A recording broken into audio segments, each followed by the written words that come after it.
दोस्तों Airtel Delhi NCR के अंदर बिल्कुल ही ठप हो चुका है। हालांकि दूसरे स्टेट से भी कंप्लेंट आ रही है कि एयरटेल काम नहीं कर रहा है, उनका इंटरनेट चल रहा है लेकिन वो कॉल किसी को नहीं लगा पा रहे, ना कॉल रिसीव कर पा रहे। इस तरीके का इशू काफ़ी देर से चल रहा है एयरटेल के अंदर। बता दूं मैं 4 बजे से लेकर करीबन 6 साढ़े 6 तक बहुत सारी कंप्लेंटें देखने को मिल गई है। अब शायद कईयों के लिए चालू हो चुका हो लेकिन कईयों के लिए अभी भी डाउन चल रहा है। अभी तक एयरटेल ने इसके ऊपर ऑफिशियल कमेंट नहीं किया, स्टेटमेंट नहीं दी है कि किस वजह से ये इशू आया है, तो उसका हमें इंतजार करना पड़ेगा। लेकिन 2-3 घंटों से ज़्यादा हो चुके हैं जहां पर अभी भी कई सारे लोगों के लिए, जिस टाइम पे मैं वीडियो रिकॉर्ड कर रहा हूं, एयरटेल काम नहीं कर रहा है, जो कि मतलब काफ़ी ज़्यादा एक ट्रबलिंग सिचुएशन है। मतलब मुझे खुद कॉल आने वाली थी अभी एक दो, अब वो कॉलें नहीं आ रही हैं, जिसकी वजह से शायद जो मुझे काम करवाना था वो छोड़ना पड़ेगा। सामने वाला भी सोच रहा होगा कि भाई इसने टाइम दिया था, अब वो कॉल ही नहीं उठा रहा है, क्योंकि भैया कॉल लगी नहीं रही है अपनी, तो एयरटेल ने कुछ ऐसा नाश मारा है। दोस्तों इंडियन एयरफोर्स के विंग कमांडर रॉबिन सेबेस्टियन के साथ में एक स्कैम हो चुका है, जो कि सूरतगढ़ एयरबेस स्टेशन के अंदर पोस्टेड थे। उनको एक फेक ट्रेडिंग ऐप मिल गई जहां पर उन्होंने 1 करोड़ 12 लाख रुपए लगा दिए ट्रेड में,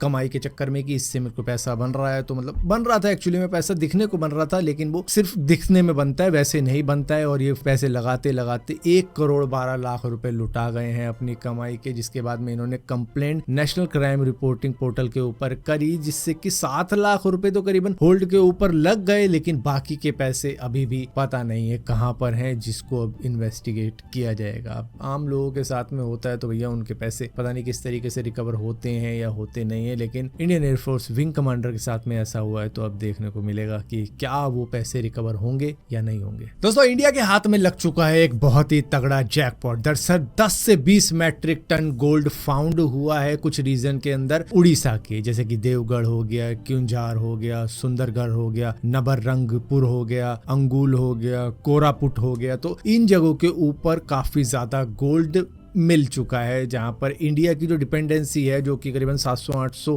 टन पर ईयर वो विदेश से मंगाता था, वो अब काफ़ी ज़्यादा रिड्यूस हो सकती है, क्योंकि यहाँ पर सोना इतना ज़्यादा है, जो कि आप अगर 20 मैट्रिक टन मान के चलो तो ये होता है करीबन 20,000 किलो। तो मतलब इतना ज़्यादा गोल्ड अब इंडिया को फाउंड हो चुका है, जिससे कि बताया जा रहा है कि लोकल इंफ्रास्ट्रक्चर काफ़ी ज़्यादा बूस्ट हो सकता है, स्टेट रेवेन्यू काफ़ी ज़्यादा बन सकता है, जॉब काफ़ी ज़्यादा मिल सकती है वहाँ के लोगों को, जो कि इस खदान के अंदर काम करेंगे जो गोल्ड निकालने के लिए बनाई जाएगी। दोस्तों शिमला के अंदर अब QR कोड वाला टैग लगाया जा रहा है स्ट्रीट डॉग्स के ऊपर, ताकि उनको ट्रैक किया जा सके, उनकी मूवमेंट को ट्रैक किया जा सके, उनके बिहेवियर को ट्रैक किया जा सके। और इसी के साथ साथ ये एक चीज़ के भी काम आएगा, अगर कोई एग्रेसिव डॉग दिखता है कि भैया वो स्ट्रीट वाले लोगों को कुछ मतलब दिक्कत दे रहा है, तो भैया उनको उठा के दूसरी जगह पर शिफ्ट किया जाएगा। तो ये भी एक चीज की जा सकती थी दिल्ली के अंदर, बजाय सभी डॉग्स को उठाकर शेल्टर में डालने के, जो शिमला के अंदर हो रही है। दोस्तों आप सभी को मालूम होगा आजकल E20 पेट्रोल के ऊपर काफ़ी हल्ला हो रहा है, क्योंकि यहाँ पर नॉर्मल पेट्रोल के भाव में ही आपको E20 पेट्रोल मिल रहा है, जिसके अंदर 20% इथेनॉल मिला रखा है, जो कि गन्ने से बनता है या फिर ग्रेन से बनता है। तो उससे वो बनाया जाता है और उसके बाद में उसके अंदर ब्लेंड करने के बाद में वो बन जाता है E20 पेट्रोल, क्योंकि पेट्रोल के अंदर ही मतलब वो 20% मिला दिया जाता है। हालांकि उसकी डेंसिटी कम हो जाती है, जिसकी वजह से हमें एवरेज भी कम मिलती है, और ऊपर से एक रिस्क और रहता है कि इंजन में कोरोजन भी आ सकता है या डैमेज हो सकता है, हमारी मेंटेनेंस कॉस्ट बढ़ सकती है। लेकिन जो E20 कंपैटिबल इंजन है उसमें इस तरीके की दिक्कत नहीं आती। लेकिन कई लोग जो कि 2023 अप्रैल से पहले बाइक कार खरीद चुके हैं, वो भी E20 पेट्रोल भरवा रहे हैं, तो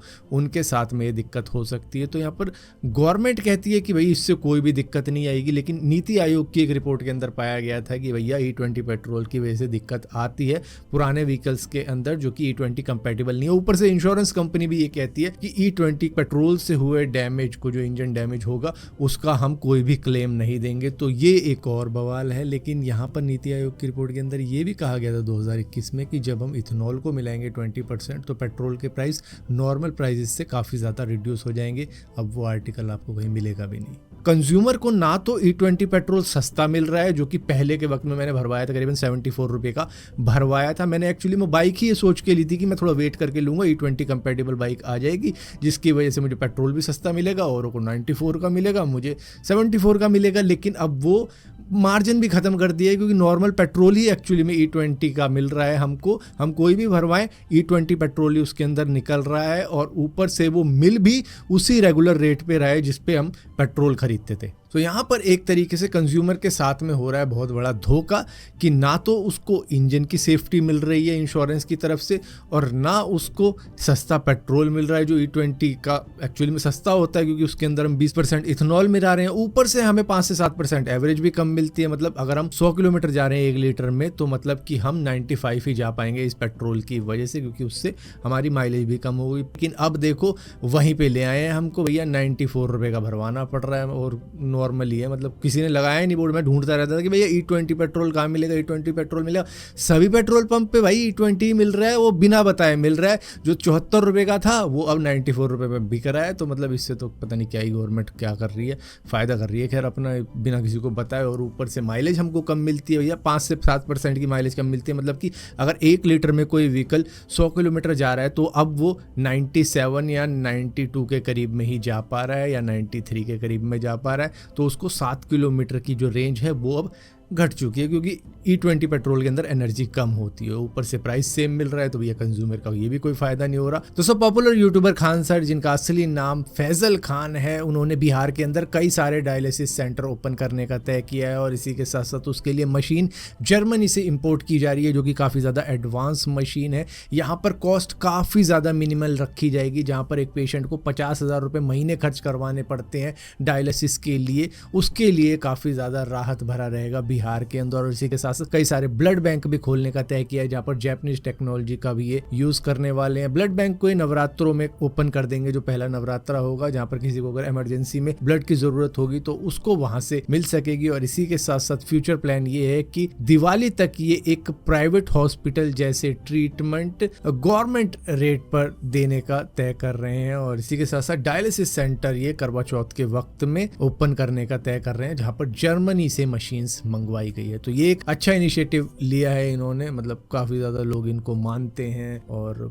अच्छे विचार रखते हैं ये, जिसकी वजह से आप देख रहे हो कि इस तरीके के काम कर रहे हैं। दोस्तों, बादल फटने की घटना काफी ज्यादा सुनने को मिली है इस साल के मॉनसून के अंदर हमें, जहां पर कश्मीर, उत्तराखंड, हिमाचल, इन जगहों पर हमें बादल फटने की घटना मिली है। और इसी के साथ साथ पाकिस्तानी ऑक्यूपाइड कश्मीर का इलाका है, वहां पर भी यही सेम चीज देखने को मिली है, जिसकी वजह से वहां पर भी फ्लड आया और वहां पर काफी ज्यादा नुकसान हुआ है। मतलब इन टोटल अगर आप लगाओ तो इस मॉनसून के अंदर पाकिस्तान के अंदर 600 से 700 लोगों की जान गई है। और यहीं पर अगर आप खैबर पख्तूनवा इलाके की बात करो तो वहाँ पर 245 से लेकर 300 लोगों की जान गई, 150 लोग मिसिंग है इस बाढ़ की वजह से, जहाँ पर ऑफिशियल्स ने साफ साफ कह दिया है कि इस फ्लड के जिम्मेदार लोकल लोग ही हैं, जिन्होंने ऐसी ऐसी जगहों पर घर बनाए हैं जहाँ पर घर बनाने भी नहीं चाहिए थे, जो कि फ्लड रिस्की एरिया थे। तो वहाँ पर उन्होंने पूरा ब्लेम लोकल्स पे ही डाल दिया है कि ऐसे जगहों पर घर बनाने नहीं थे और अब वहाँ पर घर बनाना भी मत।